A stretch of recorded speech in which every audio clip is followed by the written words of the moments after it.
What's up, y'all? Joey Powell for Inside Carolina. Thanks for joining us. Got a special show coming up with Bomani Jones, a longtime buddy of mine, but just hadn't had him on a show and felt like it was a good time to do that. But before we get into it, I want to give you guys just a heads up on what's going on. We're in a new era of Inside Carolina. It's something that we're all really excited about, and I do think is just a great move for our subscribers and all of the IC content you've come to expect moving forward that keeps us as the best of the industry. We've moved our website. Everything's the same though, same staff, same standard, just a new home. On three is that new home. We've got better tech, innovation, we've got stability, and we've got familiar founders kind of behind the scenes. And I think that's going to end up also being good for the longevity of what Inside Carolina wants to be in the future. You'll need to create a new account and a new subscription. Don't worry about it. We've got plenty of really, really good pricing to get you acclimated to that. And make sure you check out the app. We've heard you guys for the last 10, 12 years or so asking for an IC app. We got one now. It streamlines the entire site. It's just a great user experience. We are, as a staff, here to help with questions and customer service issues. So make sure you communicate with us. Let us know what you think. Let us know what you would like to be improved. It is a work in progress. Nothing's perfect yet, but man, we're getting there, and it's exciting. And I hope that you guys are going to take advantage of it. So make sure it's still insidecarolina.com. We're still the best in the business, and want to make sure that you guys come with us. So make sure you check that. We're going to go ahead and get to the show with Bomani now. I hope you guys enjoy this. This is a lot of fun to record. Again, Bo's always fun. I wish that there were times we could just record he and I talking, because it leads to some hilarity, some side splitting good times.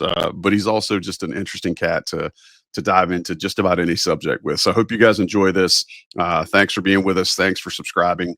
If you have not, make sure you subscribe, like, rate, review us, all that good stuff. But I'll get out of the way and hand it over to me talking to Bomani Jones. What is up, everybody?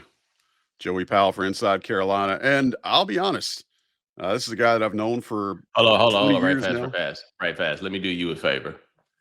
You're going to want to push your computer back or your camera just a little bit, because it's going to cut the top of your head off. Oh, really? All right. Yeah, you need to give yourself just a little bit more headroom. Okay, cool. See, you sound like a man that's been on TV before. Hey, man, I'd be wrong if I didn't tell you, brother. That right there is a good place. This is the first time I've done one without a hat in forever, too. But we're trying the earbuds, see how this goes. All right, let's start over again. 3, 2, 1. What's up, everybody? Joey Powell for Inside Carolina, and I'm talking to a guy that I've actually known for about 20 years, and I know I'm dating myself when I say that.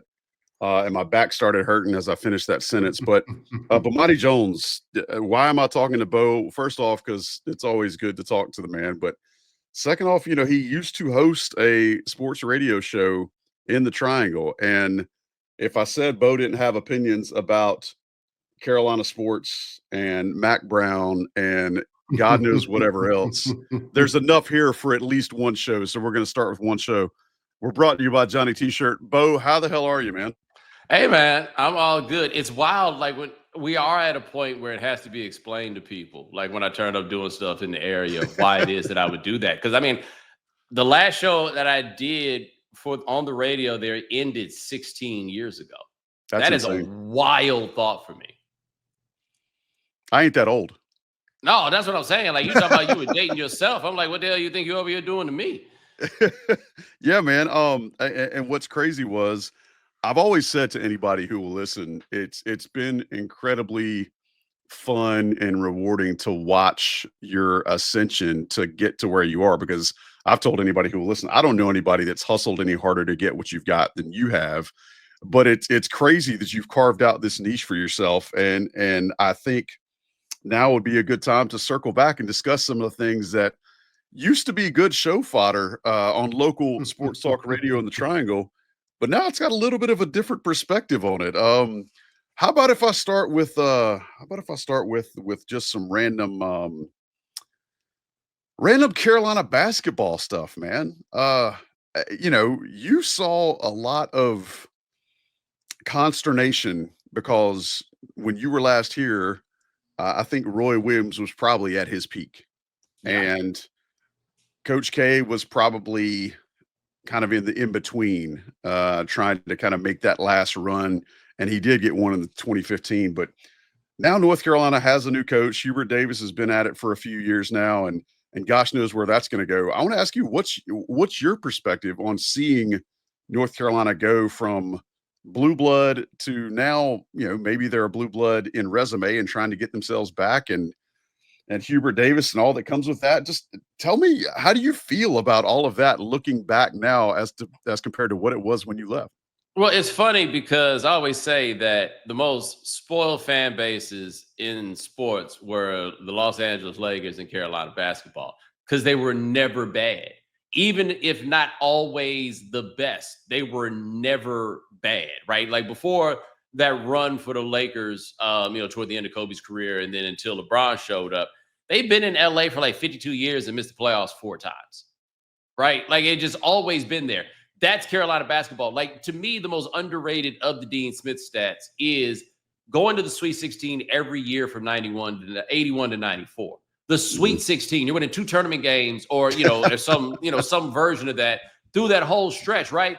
To the point where your next coach can go to the Final Four 2 times in 3 years, and you say, nope, we need to go get another one, right? Your next coach is an outright maniac, but he did have players because you can always get players, right? Yeah. So what is happening right now, or has happened in large part at Carolina, actually happens to everybody. It happens everywhere else. It just never happened here. But then you add a dash to it that is very important, which is the job became open because Roy Williams seemed to very clearly look around and realize he didn't need to do this anymore and he was not going to do it. Yeah. Even with that being transparently obvious on its face, and with Hubert having been an assistant for 8 years, I think it was 8 years that he was an assistant, that he was there 8 or 9. Long enough. To witness all the changes. The job now still is not the job that he thought that he was taking. Look, man, and I'm not saying this with any shade. It's just the truth. Hubert Davis did not take that job thinking that we live in a world where Armando Bacot would be rich. Yeah. Like rich. I would never pay for his food if we went out, right? And I'm 44 years old. I'd never pay for his food. That is not that. The set of circumstances that allow that to happen for him or anybody else has now made coaching college basketball something that I barely recognize. And knowing what we know about the things that are important to Hubert, this has become he was a good fit for the program in terms of lineage and everything else, but now he's an odd fit for the job in terms of like how things have changed since he took it, and he only took it 4 years ago. Like how crazy is that? We've talked about that a lot, about the fact that not only is the game changing, it's changing at warp speed. And by the time you figure out what it is today, it's different tomorrow. And so now you've got North Carolina situation where they've hired Jim Tanner as a GM, which so far seems to be okay. I know he's got a really long-reaching reputation around professional sports. I just it's weird to me to see, like you said, a guy that took a job to be a basketball coach, and now it's like that's such a small fraction of what it is that he's got to do every day. So I think it's worth noting about Hubert is that I would call Hubert, as it relates to amateur basketball, a bit of a true believer, right? And someone who I do believe, looks at this job as a way to positively influence the lives of young men. And then all the other stuff that comes around it also. But I think he's a guy that sees it as such. And what you're selling when you're recruiting or you're talking to people primarily is this is a place where, if you're talking to a parent or whatever, this is a place where your son will become a man. Like that's the thing that you're selling. And let's say that's the thing that you really get into this game for. Ain't nobody really trying to hear about that right now. Is that even to like top 3 on a recruit's wish board anymore? No. And that's it is a flawed outlook from the people who don't value that, right? Like that is my firm belief. I think that everybody in that position, what you get from staying somewhere for an extended period of time is more important than the money that you're going to get, except the money in some cases has gotten to be so big that it's impossible for me to tell somebody that they should turn it down Right. for like if you can somebody's gonna give you half to say whatever the place it is.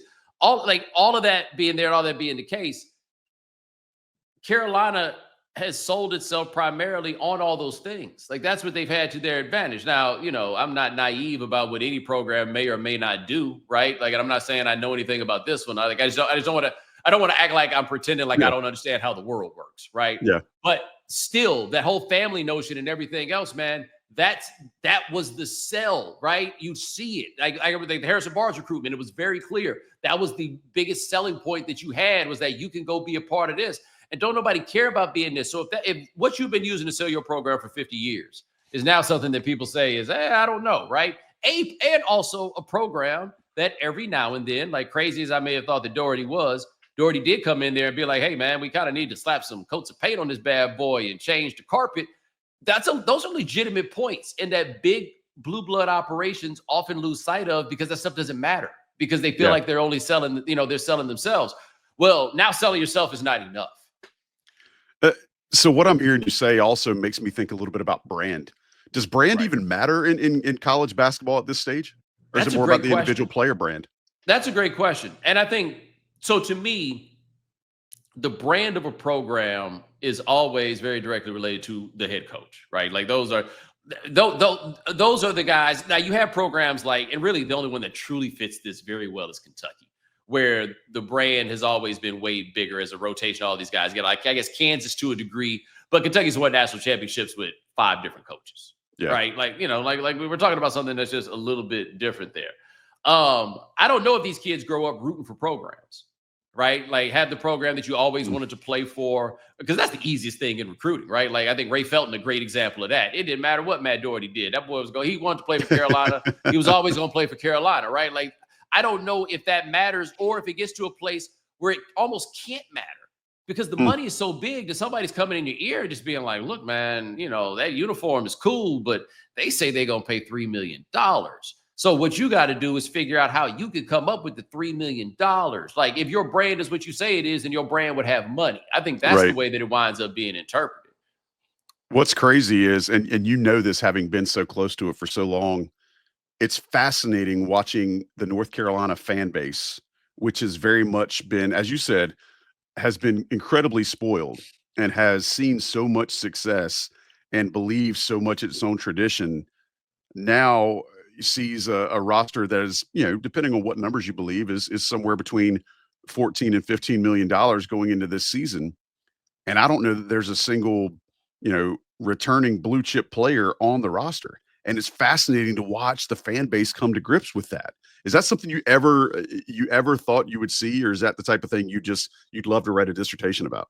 Oh man, it's a little bit of both, right? Because I had always said, and as I have been as fierce an advocate for compensating players with like salaries anybody has been long before it was a real thing. Yeah, we used to have these conversations. Yes. Yeah. Like this is like I feel like, and it's really interesting that this isn't treated this way nearly as much, but guys like me really wound up winning, right? Like this was a long fight. And I don't want to pretend like I was in the trenches necessarily, but like somebody like Sonny Vaccaro, for example, and all those guys, like this was a big win that it got to this place, but I always understood this wasn't going to be as much fun, right? Yeah. This was going to feel a little bit different. It was going to feel a bit unseemly to a lot of people. And so now, and especially since they passed in the hat, literally asking for people to put in money to pay for this stuff.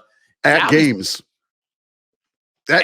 like come in, pay. Oh, by the way, while we're here, here's an advertisement for our NIL collective, which collectives are going by the wayside now because of the House settlement. But you get the point. Like it's now they're asking for money at the church while they're, working on the next building fund. Now, why would these people not feel entitled? Right? Why would they not feel like it's their team? Like the worst impulses of the college fan. How is that not reinforced when you're literally passing the hat and asking people to put in on it? So no, I didn't think that it would be like this, right? Like that's the part where I was like, okay, they'll come around to this. These people, this still so amazing. I don't think we talk about this nearly enough. These people, they get forced to pay their players, and what they did was told everybody else to do it, and it worked. Right now, for how long? Now the next lawsuit came, and now they've got to do this measure of revenue sharing. But even still, right, the idea that you could say we got to pay the players, no, they'll pay the players. Wow, it's it's one of those things where after all of this, if you told me in 50 years to look back on it and say, what's the weirdest thing about all of it? It wouldn't be players getting paid. It wouldn't be the salary numbers. It would be the fact that the NCAA still exists. I mean, that's the one Yeah. thing that's just you remember the old around, I don't know, 2010 or whatever it was, where they had the NCAA scam shirt. You Yes. still see a couple of those. I still, the fact that those shirts existed, got somewhat popular, and the NCAA is still in existence just absolutely blows my mind. As somebody who's a normal human being, it blows my mind that it still exists. Well, they still serve a purpose as a clearinghouse of sorts, right? Like you still need people to like sort through the transcripts and check the grades and put on the tournaments and stuff like that. But the teeth, that's all gone. Yeah. Like there's like what in the world do you have to do to get on probation now? Like this, it's a wrap on all of Yeah. those things. And by the way, they're probably better off for that. Like as much as we find the NCAA to be a scam, and it largely is, if they get out of the enforcement business, they're really not that bad. Well, and then they could focus on other things, like you said, being a clearinghouse in an efficient manner, which they're going to have to do on a regular, expedient basis now that this House settlement has come through. We're talking with Bomani Jones, former Triangle resident, former Triangle sports personality, but you've gone on to do so much more stuff. Let's move to football a little bit. I want to have Mhm. a little bit of fun with this. As I was thinking about, what could we talk about that the people would appreciate. I'll throw you a softball to get you started, and I just don't want you to throw your back out when you're swinging at this one because it's going to be juicy. Was there anything more predictable than the way it ended for Mack Brown and Chapel Hill the second Nope. time? Nope. Nope. Nope. I told you at the very beginning everything that would happen. I would say this. The early success that Mac had, I didn't think he would have. So I had to walk back just a little bit of it. And if part of the job was repairing the relationships with the local coaches, Hmm. then he absolutely did that job. Hmm. But the actual football, guys, I watched the man consistently underachieve with the talent that you could get at Texas to the point that he stopped being able to get the talent at Texas. I don't know what you thought he was going to do with the talent that he had here. Like he'll find a way to lose some games for you. Like this was what it was. But okay, then it got to a point where you guys got tired of it, right? Understandable. I just can't believe anybody who had ever paid any attention to this man thought that he would simply walk away with dignity, right? Because he seems like that kind of guy, Yeah. right? He presents as the sort of guy that would look around and say, you know what, I'm going to walk away if I can't help this program. But he's not that guy. Yeah. The last That, time, the last time when he left at Texas, they were trying to find him to fire him. He had jumped on the plane to fly to Florida to watch Dalvin Cook at a high school football practice, whom he had spent no effort recruiting prior to that at a school at which he had not been in at least 5 years because he was trying to run away from getting fired. And that was basically what North Carolina realized was going to happen. And I forget who it was that was just like, nope, we're firing him. This is it. it's for us. I think it's frustrating for the fan base because for all of the goodwill that you mentioned, that Mac did a lot of rebuilding, goodwill around the program. When you go from, Larry Fedora won 3 and 2 games in his last 2 years. And so that got really, really bad really quickly. And Mac had to do some work. I think there's always been appreciation, and that's what got everybody in this bad spot. They appreciated him for what he did the first time. Maybe that carried over maybe a little longer than its shelf life the second time. But folks appreciated that he had rebuilt things and still was saying the right things. And people still appreciate Mac, the man. They appreciate Mac as a dude. But when you have the 2 best quarterbacks in school history and never get anything farther than a Sun Bowl game, and I mean, we've talked about it kind of off the record as a staff in Inside Carolina. What's the highlight of the Mac era the second time at Chapel Hill, beating the brakes off of an average Miami team in Coral Right. Gables? Right. Didn't have the wins. And look, you were asking a lot of him in the first place. Like a Right. man his age coming back after having not coached for a while. What you hope and look, these kinds of hires happen all the time. They just aren't necessarily Mack Brown. For example, Randy Shannon at Miami did not have success on the field, but Randy Shannon was the absolute right hire at Carolina because they had stuff to fix. He came in, he fixed the stuff that needed to be fixed, and then handed it off to somebody else, right? Like these sorts of things, you can be that guy. It just never dawned on people that Mack would be indecent in the way that he handled the departure. And that you did to yourself. Like he is he's a coach that is in a Hall of Fame, right? In the Hall of Fame. He has won a national championship with one of literally the greatest college football teams there has ever been. He brought that program off the mat. Like he did an amazing job at Texas when he did an amazing job. But no, his ego would never let him just say, I didn't get it done this time, boys. There was always, what was the old line? We didn't lose. We just ran out of time. Yeah. I think that's the way he looks at all of these situations is he just ran out of time. Because look, when he left Texas, and he left the cupboard fairly bare when he left Texas. Right. And he wouldn't take any accountability to that. All the things with Charlie Strong was just like, oh, no. Mack took the credit for the roster he was left with when he got to Texas, which had Ricky. Florida, at Charlotte, and then home against Richmond. So there's no murderer's row, really. And I think they miss a couple of the bigger teams in conference. Do you? Okay, this doesn't feel as daunting as it did the last time I looked at it. My apologies. No worries. You mentioned the concept of kind of a college professor going back to high school. At least in his early press conferences, which he's been fairly warm and jovial, surprisingly. I think mainly because he's not getting the dumb questions that he used to try to get from people playing gotcha in the NFL media. I don't think he's getting that, and I think he's relaxed a little bit. He's been somewhat jovial since he's gotten here, and it seems, again, very early, it seems like he's enjoying the teaching part of it. Do you think that with his mind, again, professor mind, going back to high school, do you think he can do enough with what talent he may or may not have to keep himself engaged? And is it enough of one of those things where he doesn't have to be a full mad scientist to get what he needs to get out of this job? I think that is a fair point. I don't think he will have a problem keeping himself engaged. That I don't. I think he loves football in such a. He's a classic. Well, what else is he going to do?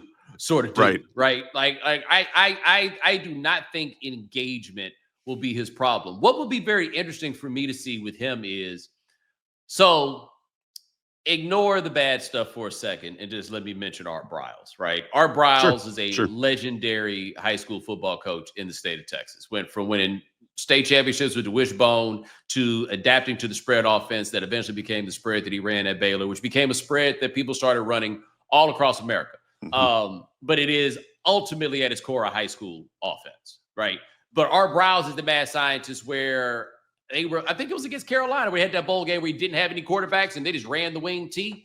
A third string quarterback, and they rushed for something like 700 and some odd yards. Yeah, I was there. I remember. Thanks. Because that's what a high school coach would do. We're just going to get in the wing T and we're going to, this is the opposite sort of scenario there. But does Bill Belichick have the brain to figure out how to reduce this football for the level of player that he has and into simplified terms to execute the exotic things in his mind?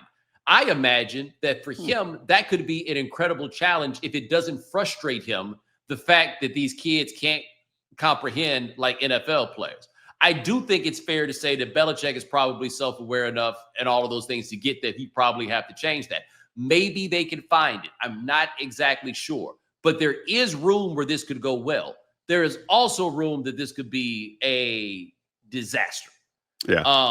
But the last football team I saw him coach was so bad. It was devoid of talent. So bad.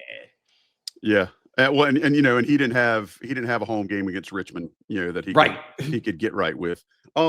So one last thing about Belichick, and you make a good point about kind of the level of ingenuity that he has that might be over the level of a college player's IQ or a college player's level to grasp. Could that work in his favor? Where all of a sudden he starts maybe they scheme some things on defense that the opposing offenses, who are also college players, are looking at and kind of, whatting down their leg. Oh, yeah. Could that be something that works? That is absolutely in the cards. If he can get it to his guys, you might be in for a world of trouble on the other side. It is possible. What I want to see, though, is particularly at the line of scrimmage, physically what this team looks like. Yeah, and one thing you would hope to have with the NFL guy coming in is that your S&C program should be on a level at which you do what need be done at the line of scrimmage. Yeah. Well, he brought his strength and conditioning coach that he had forever in New England, so that checks that box. And they spent more money on both sides of the line in the transfer portal than they did anything else. So at least it sounds like they're cooperating with the formula that you're laying out so far. We'll see how that pans out. Before we get into anything else fun, I'm talking with Bomani Jones. I want to remind Bomani that when you were here, Johnny T-shirt was on Franklin Street. Did you know that Johnny T-shirt is still on Franklin Street? The people seem to enjoy it. I myself got a nice gift card for Johnny T-shirt for my birthday and plan on using that before football season. But yeah, man, I always tell the people it's if Johnny T-shirt doesn't have it, you don't need it. Johnny T-shirt premium subscribers. Now that we're at the On3 network, you still get the same Johnny T-shirt discount. So go to the premium message boards, use that discount code, get your extra 10% off the top of Johnny T-shirt. We appreciate it. Really quickly, if you're listening to us on audio form, there'll be some national ads. If you're just watching us on YouTube, we'll stick around. We got more with Bomani Jones right now. I'm Joey Powell for Inside Carolina. We're talking Bomani Jones, national sports media personality. Bo's been here, there, and everywhere, and the man lives a life that I think we all would aspire to spend some time in. Bo, let's have some fun, man. I think you've probably had a chance to do a lot of things and still keep the integrity of who you are as a person when you got national, right? I think a lot of folks see somebody get to where they're kind of at the highest level of whatever their field is, and they lose a little bit of who they are as a person. They lose a little bit of their authenticity, et cetera, et cetera. You kind of were able to do a lot of the same things that you wanted to do when you first started. What's the most fascinating thing that you've been able to do since you left the Triangle? I mean, for me, hosting a late night show for HBO for 2 seasons, like that's the one. That was always the dream job. That was always the one. And I tell the story. I've told this story a few times, but I do think it's worth hearing even if you have heard it before. I believe it was the year 2011, somewhere in there. Maybe in 2012, but I would fly up to New York and my agent would, take me around and we just go meet various people. You just needed to get me in the room with people so they knew who I was. And one of those people that I went and met was a gentleman named Ken Hirschman, who at the time ran HBO Sports, when HBO Sports still existed. And we sat down with him and, had a talk, and he tells me that, he really liked the idea of trying to find a Bill Maher for sports. And I looked at him and I said, "Hey, man, let me tell you something. You're not going to believe me because I'm going to be the person who tells you this. But what you are looking for is right here in front of you." And I'm like, "I don't blame you if you don't believe me. It becomes on me to show it to you. But I'm telling you, I'm here." Now, Hirschman hasn't worked there in many, many years. But you fast forward 10 years and I was in a very similar capacity. Like the shows obviously weren't exactly the same, but that is in large part what they asked me to do. And I couldn't have felt more satisfied doing the job than I was for the 2 years or the 2 seasons that we got to do that. Like that's still at the top for me. Well, and again, I think it seemed as if you kind of got to do what you wanted to do with that. I mean, how important is that when you get where everybody thinks there's this destination rather than a journey, but when you get to the destination, how important is it to be able to still do what you did along the way to get there? Does that make sense? Well, it does. It's so for me, and I think part of the story for me that a lot of people may not necessarily know is that I used to write for ESPN.com's Page 2. In the year 2006, they signed me to a contract. I had freelanced and done a lot of stuff for them for a couple of years. And while I was doing that, I started doing a little work here and there for 850 The Buzz and 620 The Bull Mhm. in Raleigh. And they did not renew my contract in 2007, which for me was absolutely heartbreaking, right? Like that was the dream job for me at that point in time.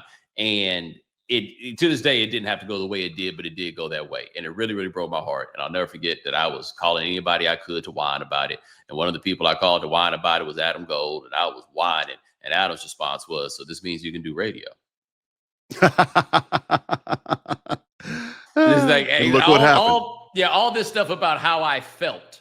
That had nothing to do with Adam Gold, right? So this was in November that this happened, and he calls Yeah. me later in December, and I started doing the job. Started doing the Saturday morning show and started doing fill-in stuff. Eventually became a job doing middays.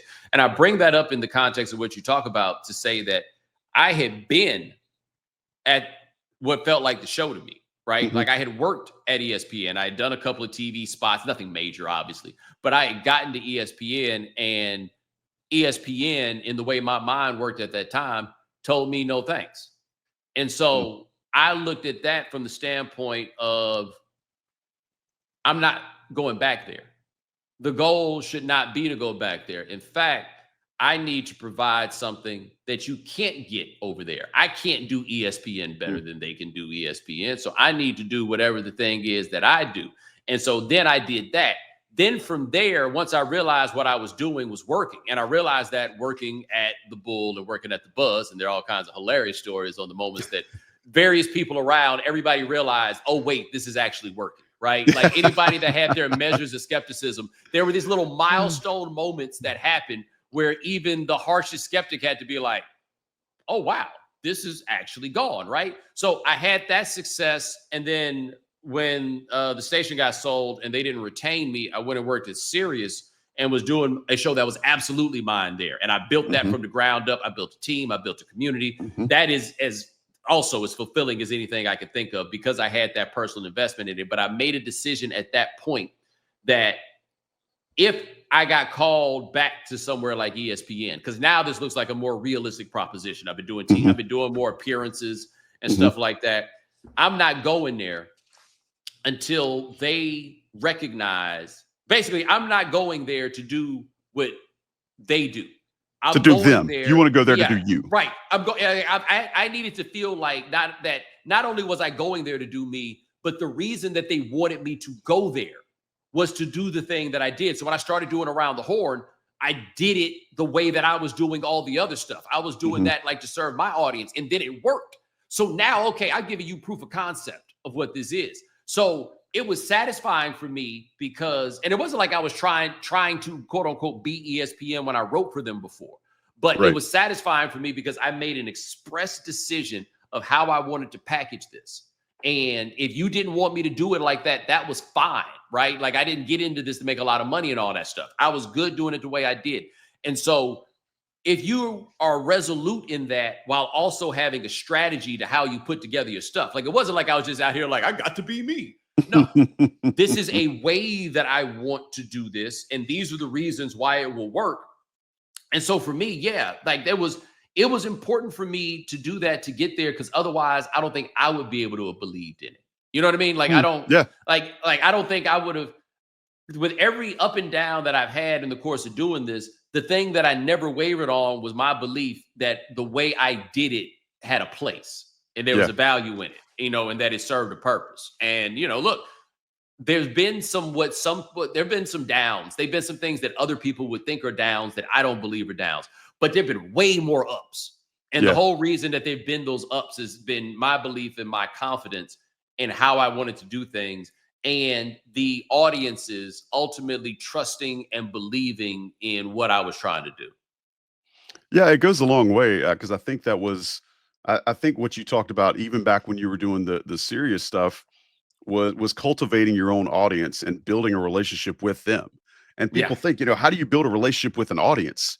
The good ones know how, right? Like because they feel like you're talking directly to them every day. They feel like they feel like it's just you and them having a relationship through this medium. And I think that's probably one of the reasons that it did stick. But it's one of the things I think we Well, miss hold too on, right much. fast. Let me say Yeah. on that point that really me understanding the need to do that, that really started at the Buzz and the Bull. Like that was where look, man, I was up against some headwinds to begin with. Like I was 20, my first day hosting middays was my 28th birthday. With no experience on radio. Yeah. I just, I've been doing Saturdays before, bounce around, but nothing really. And look, man, the way I did things was not the way that a lot of those people were accustomed to hearing radio and did their best to flatly reject it. Or send emails to get you fired. I mean, send emails, you were on a station that not that long before you arrived was airing Don Imus in the morning. Aaron Don Imus, that's right. Like these are like, and in fact, for much of the time that I did that show, my lead in was the second Imus show. Like this is where it was. But you watched it happen gradually. My belief is so funny that everybody thinks, or not everybody, but a lot of people believe that I think all these white people are so racist. No, I got more faith in you than most people do, because I firmly believe that if I consistently provided a good show, then those people who couldn't believe the black dude was there would listen, that they would come around. Like I didn't think that they were so racist they would turn down a good thing. And ultimately, I think that was proven to be correct. But something I remembered was, it was something I didn't think about. So when you do those radio shows, you do remotes, right? You pull up at Jersey Mike's, you pull up at the aluminum company, you go wherever place. They buy advertisements, and then one of the things they get is a remote. And then out of every commercial break, you say where you are, you tell people to come down because there's a sale or whatever it is. And we started to build up a crew of people that would show up. My man John Womack, for example, always pull up in the orange vest. And we had all these different people. Because it was a construction worker, John. What did he was a utility man or something? I remember. Yeah, he was like a train driver. That was his thing, right? Yeah. Big dude from Philadelphia, man. And they would all pull up. And then after a while, we started having like a real crew of people that would come to these remotes, and I stopped and talked to them. And I remember David Phillips, one of the sales guys, was kind of like, hey, man, these remotes are a little bit different than what we're accustomed to, because we got it to a place. Then we had the day that Joe and Raleigh, Joey's favorite person, was out in front of the building dressed in Carolina gear because he lost a bet for me. And we just had people it was like a party in the parking lot in front of the building. The news came. I went outside during a commercial break and did an interview. I hadn't had a haircut in like 6 weeks. It went just back to clown upstairs. Him. Yes, it was a great day, but we built a crew, right? Like, and it was, what I would love about it was not how the people interacted with me, is when I would step back and watch how they interacted with each other. Yeah. With that being the centerpiece. Right. And that's what the thing is. And I always believe, I say it's so crazy, I think, the way that some people try to present things I do or perceive it, but the people who go back with me know this. This has always been this has been a real big tent sort of situation. Yeah. This has always been about bringing as many people together from as many different backgrounds as possible and proving the novel idea that if you get over it, we can have a good time. Yeah. Well, and sports, sports can actually be that common ground if you want it to be. If you can put the other stuff aside and kind of let it be a link, it absolutely can be. I love that you mentioned some of the old stuff that that used to have fun with, that Joe from Raleigh incident. Yeah, that rings heavily. I'd forgotten about that. Speaking of Duke, and you were talking about your HBO show a second ago, I'm going to go ahead and shout this out. I'm not making the show about Duke, but it's just such a good piece of work. I want people to go look at the Duke. What was the name of the Duke basketball? Duke Museum. It's Duke Basketball Museum. The Boys in Blue. Museum. Coach K's reign of terror across America. That Bo did on his HBO show. It still lives on YouTube. It's just amazing. It's really, really well done. But I want to ask you, was there ever any more fun in your sports viewing life than when you watched Armando Bacot, Caleb Love, Leaky Black, RJ Davis beat Coach K in his last home game at Duke? Have you ever had any more fun than you did watching that game that was legal? Let me tell you how much fun I had watching that game, and I barely watched it. Okay. We were promoting game theory at the time, and I went up to Boston for the Sloan Analytics Conference, and I did a Q&A with Calvin Johnson. And I rode the Amtrak back, which, by the way, things you don't realize until you move to the north. Boston and New York are nowhere near each other. That is far. It seems like they are very, very close. But in reality, that's a long train ride. So anyway, I'm on the Amtrak and it is during that game, and I wasn't really sweating it because nobody thought they had a chance going in. So I'm not even watching the game on the phone because I can't get that strong a reception. I am watching the game cast on the phone. I am pulling it down, and it's like I'm basically like in a way listening to the game on the radio, but just with the stats on the phone. Yeah. And I'm pulling it down and I'm pulling it down, and then it gets later and later, and I realize, oh wait, they're going to win. You can't be serious. And then they won it. So I want to say it's maybe around the time that I get back to Penn Station, but now I get to a place where I was able to watch what is to me the funniest thing is the post-game tribute to Coach K, where there is, generally speaking, there are a few things more hilarious than a grown man mad as he can be. But there are few things as hilarious as Coach K being that mad and being unable to act like he's that mad because he has to sit in front of people and then making those kids sit there all sweaty, feeling like they failed. Oh my God, that is, look, Hubert Davis could never win another game at Carolina. He could lose them all. Retire that man's name, name something after him in that building. Those 2 wins against Duke in 2022, nothing else matters. It can never get better than that. The Final Four game, it can't get better than that. It's not possible. It's funny because I've heard Duke fans, and again, it's what fans do. I'm not even mad at Duke fans for saying this, but there are Duke fans who will still, insist that that they have an edge in the rivalry. And okay, I get it. But when you see in that context, I don't know how you can remove yourself from any emotional tie and say, oh no, that's it. This is done. We're done here. We're finished. There's nothing left to do here. There is nothing good that you can do that will make you feel as good as you felt bad twice. That's a great way to put it. As good as you felt bad. Yeah. Yeah. It'll never level out. It'll always be there. And then to top it off, Caleb Love doing it to you from other schools.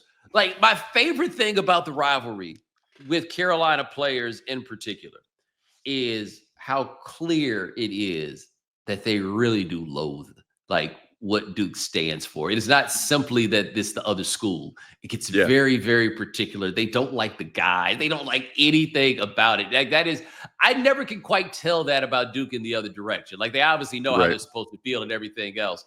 But the essential way that Carolina hates Duke just never stops being funny to me. I'll get you with a couple of, I guess, rapid fire type things. So I want to hit a couple more things before we get you out of here. Talking to Bomani Jones, one-time legend on Triangle sports media scene and now national sports media personality. Bo, give me one UNC athlete that you still think is underrated and one UNC athlete that you think is wildly overrated. UNC athlete that is underrated. I actually think that Sean May at this point has become an underrated figure. And I including Tyler Hansbrough, I don't think I have seen a big man be as good in college basketball since Sean May than Sean May was for the second half of the from the Duke game in March 05. March 05. From mid-February 05 through the end of March 05. I don't think I've ever seen anything quite like it.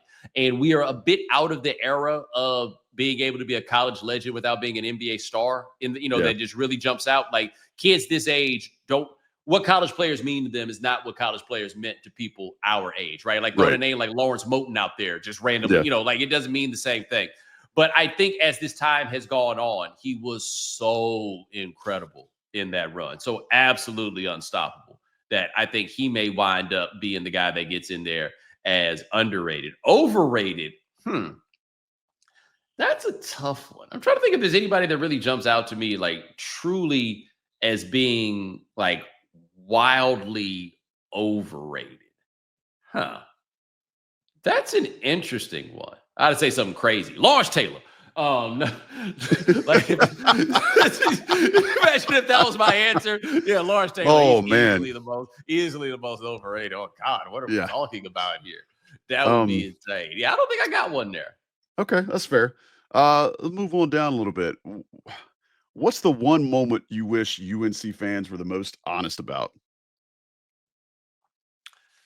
I wish UNC fans could be truly honest about how hilarious it was when they were the ones to get caught for NCAA stuff in 2010. I as somebody who grew up hating Duke and couldn't Yeah. understand what there was to dislike about Carolina. Then I got a little bit closer and I was like, oh, I can see how these things might rub people the wrong way. I have a better understanding of like where these people might be coming from. But the one thing I always hated was that Carolina fans really did root for the police. They were really, really believers in the NCAA and the virtue of following all the rules. And then not because Marvin Austin did anything, just because he sent off a tweet. The whole thing came crashing down, and suddenly it was Viva la Revolucion at UNC. And I just can't begin to. I need people to understand that was really, really funny. Like I remember coming to your tailgate, and your daddy had the button on about firing the chancellor. I was like, man, y'all are mad. Y'all are so mad. He still has that button, by the way. A lot of people not over that. That's that's a great point because it went from protect the mothership at all costs to a lot of people wearing Che Guevara shirts and everybody saw the light. Everybody saw the light. I tell you, so I couldn't do this episode without asking you straight up. I'm going to give you a platform. I'm going to give you 2 words, 3 syllables, and just let you vamp on it. String or bell? You know, it's interesting now that The Wire, at least it feels now, has become accepted in a way that you can just talk about wire scenes and drop wire lines and reasonably presume that people know who or what you are talking about, right? I do it all the time on this show. Yeah, and it happens, right? It works out. Like I never watched The Sopranos because when it came on, I didn't have cable. You know what I mean? Like I couldn't, like I had to go out of my way to get to The Wire for the same way, right? Like I was broke Right. when it got cracked and I just never got around to Sopranos. Anyway, maybe people can do this with The Sopranos in the same way. Maybe, there's some other shows, but The Wire is now at that place where it's like this Jay-Z line for everything. Like there's a Wire line for everything. So the thing with Stringer Bell and me over the years and where I wound up being so fervent and passionate about what a sucker he was is I detected very early that it was really white people who really loved Stringer Bell.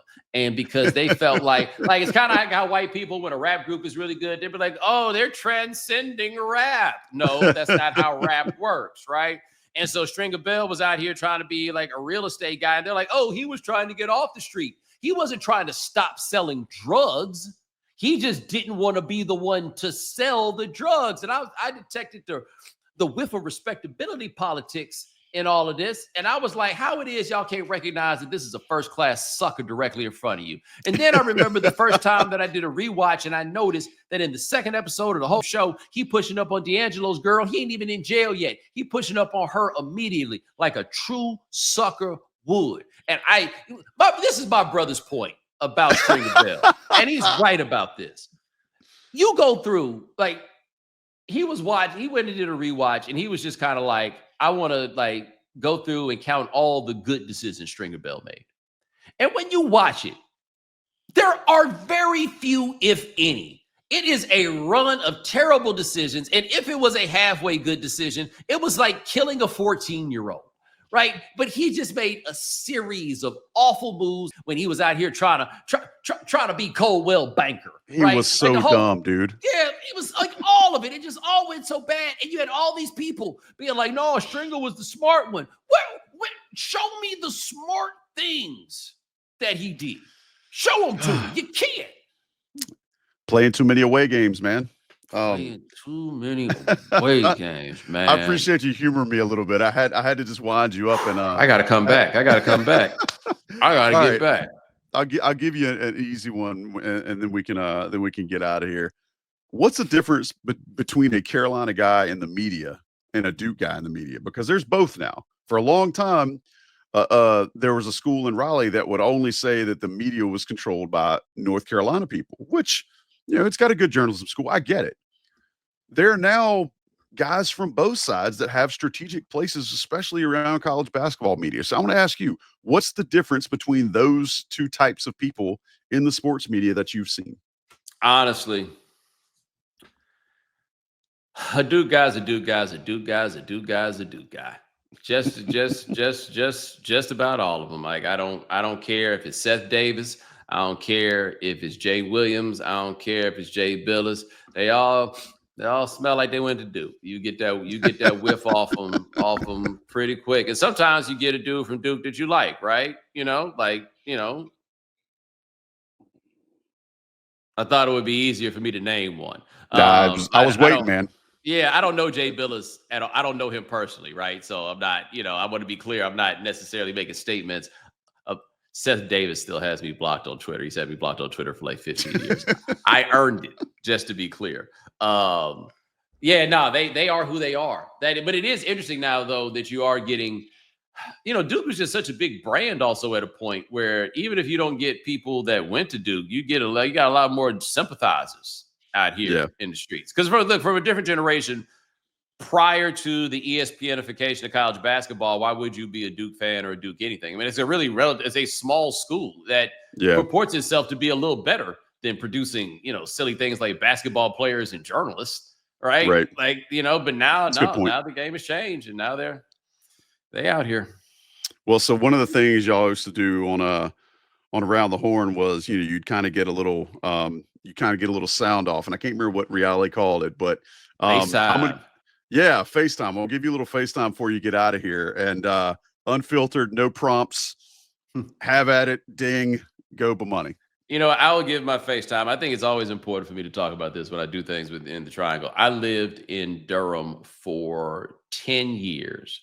I was in school for 2, and it is the first place in my life that as an adult, I chose to live there. I didn't have to be there. I had bought a house, but that ain't a permanent condition. I made the decision to live there. And then not only did I make the decision to live there, I made a decision fairly early on that when my media stuff started going, that I was not going to leave until I absolutely had to, right? Like until it reached a point where it would have been legitimately stupid.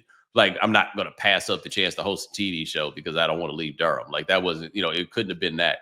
But I don't think if I don't wind up there at the time that I did and doing, for various reasons, like getting there, being on campus of Carolina in 2005 when they won that championship, for example, and all that stuff. I don't think any of the other stuff works out for me the way it did. Like I had the opportunity to work at a radio station that really catered to a very, I would say, intelligent and educated audience, which is not the case for a lot of radio stations. And so I can't guarantee that if I do my first radio gig somewhere else, that it's as well received as it was doing it there. But like the most essential and almost irreplaceable part of my adult life in terms of leading to where I got to was doing the work that I did in that area with those people. Like I did, we did a live show a few months ago over there at the Rialto, Guy Permar's place. My buddy Dimitri had put that together. And I have a life where the concept of home is kind of amorphous to me, right? Like I grew up in a family where my siblings are way older than me. So it's almost like we're not part of the same family in some ways. They grew up in a different place than I grew up. Our parents were in different circumstances, all of these things. So I don't have a lot of things to me that feel like home. And the place that does feel like home, if nowhere else at this point in my life, is always when I come back to North Carolina. Like that's a big thing. So I always appreciate the opportunity to do this here. I've known Joey all these years. Joey got me my first endorsement deal ever for Durham area, the Durham Area Transit Authority. The bus, selling the bus, baby. I took them. Hey, look here. I don't think I got another endorsement deal in my life until I did a commercial for like hotels.com for ESPN. Like that was a milestone achievement. There's a funny story around that bus deal that I don't want to tell here, but we can't hear. But this is, so these are, I always appreciate when somebody calls me to kind of come back and do stuff just because the importance of all of that in my life. So I appreciate you and everybody that has taken the time to listen to this here. And on a different day, maybe we could have talked about, the most legendary Bomani day in the history of message boards. See, I was going to avoid that, but Oh yeah, nah. We ain't got to we'll talk about save it. that If one. hashtag IYKYK. Yeah, I will save that one because I think we can bring our other buddy in to have a little fun with that too. Oh yes. Um, Oh yes. Bo, I appreciate it, man. It's always good to talk to you. Next time you're in the area, we'll definitely go do the taco rounds again. But love you, bub. Take care of yourself. It's great to see you. Brought to you by Johnny T-shirt. Shout out to John Siegley for producing. But until next time, this has been InsideCarolina.com. Now on three, if you have not subscribed, we got all kinds of deals going for new subscribers. On three, InsideCarolina.com. I am Joey Powell for Bomani Jones. We'll talk to you guys very, very soon.